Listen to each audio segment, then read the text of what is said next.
hope you all are fine. Welcome to my YouTube channel, that is Easy Learning with Manish Kumar. In previous lecture, we discussed about PNP transistor as a common base. But now, today we discuss common base NPN transistor. मतलब अगर आप NPN transistor का use करते हैं तो आप किस तरह से इसको यूज करेंगे। मतलब हमने पीछे के लेक्चर में जो है ये देखा था कि कॉमन बेस एम्पलीफायर में, कॉमन बेस ट्रांजिस्टर में पीएनपी की बात की थी। आज हम एनपीएन पर अगर बेस को कॉमन रखें तो क्या हो। अब देखो, the circuit diagram of common NPN transistor is shown in figure. मतलब ये आपको डायग्राम दिख रहा है।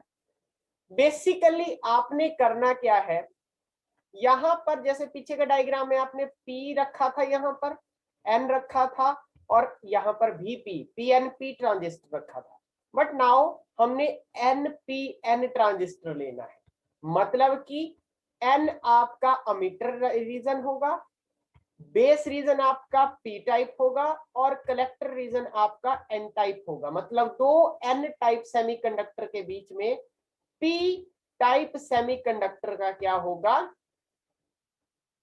सैंडविचिंग होगी, मतलब जंक्शन फॉर्म होगा। ठीक है ना। That is NPN transistor as a common base. Base common रखना है। देखो आपको पता है, हमेशा हमने ध्यान रखना होता है कि ये जो आपका अमीटर बेस जंक्शन होता है, अमीटर बेस जंक्शन ये हुआ ना, अमीटर बेस जंक्शन हमेशा ही फॉरवर्ड बाइसिंग में रहना चाहिए और कलेक्टर बेस जंक्शन आपका रिवर्स बाइसिंग में होना चाहिए। तो हमने क्या किया, देखो अमीटर रीजन है एन टाइप, तो मतलब आपने एन टाइप को एन ही नेगेटिव ही टर्मिनल से कनेक्ट करना है बैटरी वीईई के साथ। अब वीईई मतलब अमीटर बेस बैटरी। ठीक है ना। मतलब अमीटर बेस बैटरी वीईई बोलिए या वीबीई बोलिए, मैंने आपको पीछे भी बताया हुआ था। और देखो एन को हमने किसी तरह की, देखो पी को भी हमने क्या किया है, पॉजिटिव टाइप, तो ये फॉरवर्ड बाइसिंग हो गई। बाकी उसी तरह जो कलेक्टर बेस रीजन है उसको हमने क्या करना है, बेसिकली रिवर्स बाइसिंग। मतलब अगर ये आपका एन टाइप है तो इसको पॉजिटिव के साथ करना, और ये पी है तो इसको आपने नेगेटिव के साथ। मतलब आप बैटरी वीसी सी हम इसको बोलेंगे, या इसको वी बी सी भी बोल सकते हैं, या बैटरी इसको वी बी सी भी बोल सकते हैं। तो बेसिकली आप क्या समझे, इसकी वर्किंग समझे। बड़ी सिंपल सी वर्किंग है। देखो बेसिकली क्या होगा, यहां पर आप अगर कलेक्टर रीजन को देखें ना, देखो कलेक्टर रीजन को आप देखेंगे, कलेक्टर रीजन है एन टाइप। मतलब यहां पर इलेक्ट्रॉन्स मेजॉरिटी कैरियर है और होल्स माइनॉरिटी चार्जेस है। अब ये इलेक्ट्रॉन क्या होंगे, इस पॉजिटिव टर्मिनल के द्वारा क्या होंगे, अट्रैक्ट होंगे। अब ये पॉजिटिव टर्मिनल के साथ अट्रैक्ट होंगे, ये तो चलो बाद की बात है। बट अगर हम इस एन टाइप रीजन अमीटर की बात करें तो पहले तो हम शुरुआत तो एमीटर से करेंगे। ठीक है ना, क्योंकि एमीटर ने ये चीज एमिट करनी है। तो एमीटर है एन टाइप। अब एन टाइप में इलेक्ट्रॉन्स, और ये फॉरवर्ड बाइसिंग है, यहां भी नेगेटिव, तो ये नेगेटिव चार्ज इन दूसरे इलेक्ट्रॉन्स को क्या करेगा, धक्का लगाएगा, रिपेल करेगा, और ये इलेक्ट्रॉन इन होल की तरफ अट्रैक्ट होंगे। ठीक है ना। इलेक्ट्रॉन होल्स की तरफ अट्रैक्ट हो रहे हैं बेटा। जब इलेक्ट्रॉन होल्स की तरफ अट्रैक्ट हो रहे हैं तो सारे इलेक्ट्रॉन यहां भाग जाएंगे होल्स के पास। बट आपको पता है ये जो बेस रीजन है ये पी टाइप है, मतलब होल्स यहां पर अट्रैक्ट कर रहे हैं। बट बेस आपको पता है लेस डोप्ड होता है, मतलब कि यहां सिर्फ 5% ही इलेक्ट्रॉन्स होल के साथ कंबाइन हो पाएंगे। जो बचे 95% वो आगे जंप कर जाएंगे, क्योंकि इनके बीच में डिप्लीशन लेयर भी होगी ना। तो कलेक्टर रीजन में 95% जो है आपके इलेक्ट्रॉन पास हो जाएंगे। अब जो यहां इलेक्ट्रॉन पहुंचे, यही इलेक्ट्रॉन आपके इस पॉजिटिव टर्मिनल के द्वारा खींच लिए जाएंगे, अट्रैक्ट हो जाएंगे। अब आप देखो ना, इलेक्ट्रॉन इस तरफ मूव कर रहा है तो करंट किस तरफ मूव करेगी, अपोजिट डायरेक्शन में। आपको मैंने बताया है, सीधा याद रखिए, करंट पॉजिटिव से मूव करेगी नेगेटिव की तरफ। तो पॉजिटिव है, पॉजिटिव से मूव करेगी एन की तरफ, तो उसी तरह से करंट आगे भी आ जाएगी। ठीक है ना। तो इसके लिए ये पी है, पॉजिटिव ये है।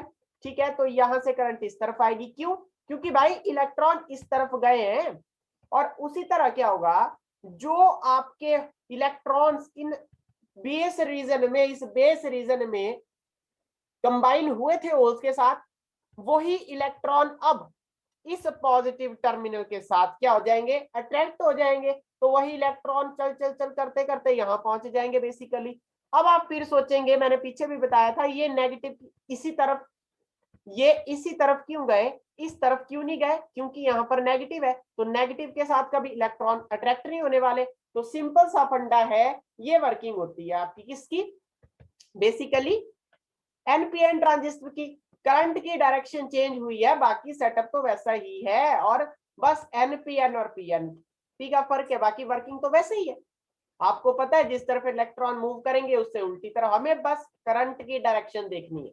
अब देखो बेसिकली क्या होगा, सबसे पहले अगर आप क्या करें, ये तो ब्लॉक डायग्राम है, उसी तरह ये आपकी कौन सी है, सिंबॉलिकल रिप्रेजेंट। देखो दोनों ही डायग्राम्स बनानी जरूरी है, ठीक है ना। अगर आप दोनों डायग्राम बनाए, चलो ऐसी कोई दिक्कत नहीं है, आप चाहे ये डायग्राम बनाए चाहे ये डायग्राम बनाए, कोई दिक्कत नहीं है। बट अगर आप ये वाली डायग्राम बनाए तो बहुत अच्छा रहेगा, सिंबॉलिकल रिप्रेजेंटेशन, ठीक है ना। अगर दोनों बनानी है, अगर टाइम है तो बना दो दोनों, ठीक है। अब वही यहाँ पर क्या किया गया है, इस तरह से किया गया है, ये एन है, ये पी है, ये एन है। अब अमीटर इस तरफ जाएगा, क्योंकि पॉजिटिव से नेगेटिव की तरफ, मतलब जहां करंट का सिंबल है वही एमीटर है, तो वही बात कही गई है यहाँ पर पूरी, ठीक है ना।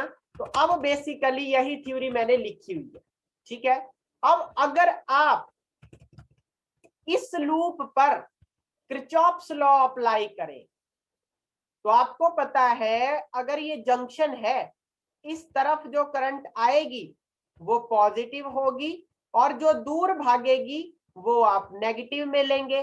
तो आई ई, ठीक है ना, आई ई क्या हो रही है, इस जंक्शन की तरफ आ रही है, तो आप लिख सकते हैं ना, आई ई इज इक्वल आई ई, और उसके बाद आई बी देखो, सेंट्रल सी मतलब सेंट्रल प्रोसेसिंग, एक तरफ से जैसे इनपुट डालते हैं सेंट्रल प्रोसेसिंग होती है, आउटपुट मिलती है। अब ये देखो आप आई बी, तो आई बी जंक्शन से दूर भाग रही है, तो आप लगाएंगे माइनस आई बी, ठीक है ना।